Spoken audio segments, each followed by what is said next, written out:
Hi, my name is David Kuhneman, and today I'll be completing my second video journal for Management 3100. So the first question I'll be answering are, what are my initial thoughts about failure being an important and unavoidable part of my career? I agree that failure is definitely an important part of my career and just life in general.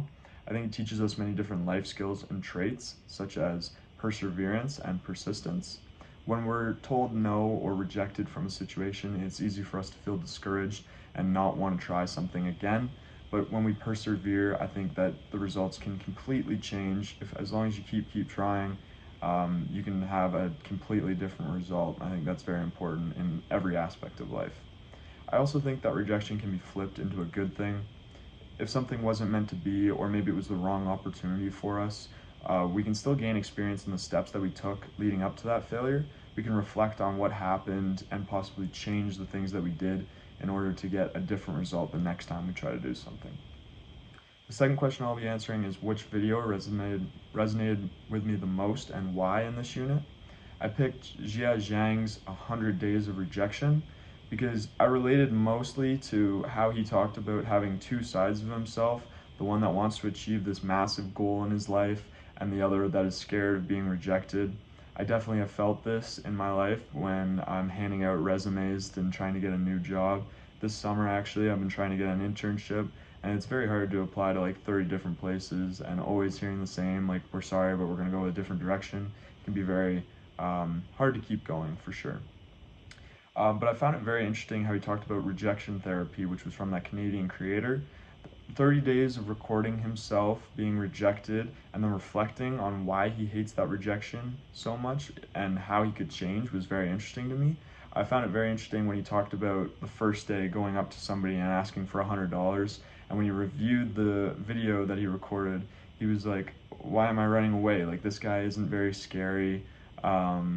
He's big, he's a big, nice guy. He's smiling, and he even asked him, like, why do you need $100? Showing that, like, he was interested in having a conversation about it, but Jia did not. He just avoided the confrontation, ran away from the rejection. And he also mentioned that doubt and mentioning doubt in a situation is a good way to gain trust in the other person. When he was in Starbucks and asking if he could be a greeter for a day, he asked, is that weird?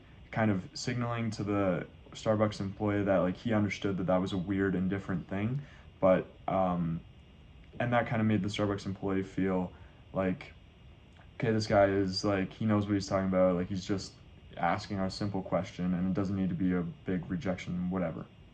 And the third question that I'll be answering is, what are some strategies to develop resiliency when we're dealing with mistakes? I think the first thing that's important to do is to not look at rejection as a failure and instead look at it as an opportunity to grow. Like I said before, there are many different things that go into a rejection, and it's not as simple as yes or no. If we can look at what steps we took to get there, we can change the steps and we can change what we do and possibly receive a different result the next time we try to do something. I also think that a support system is very important when dealing with rejection and can help develop resiliency. Dealing with rejection alone is very hard, but if you have friends and family that you can talk to about your feelings, they can give you that extra motivation or just listen to how you were feeling in a certain situation, and that can be the most helpful thing for some people. And finally, I think that self-awareness of yourself and your own emotions is very important to developing resiliency. Knowing how you react to a certain situation or how a rejection is going to make you feel can make you think about your emotions to a deeper level and then communicate your emotions in a better way and understand how to manage them when that rejection happens. I think that could be very important during the time and during the process of trying to achieve something, and it can benefit everybody. So thank you very much for watching. This has been my second video journal.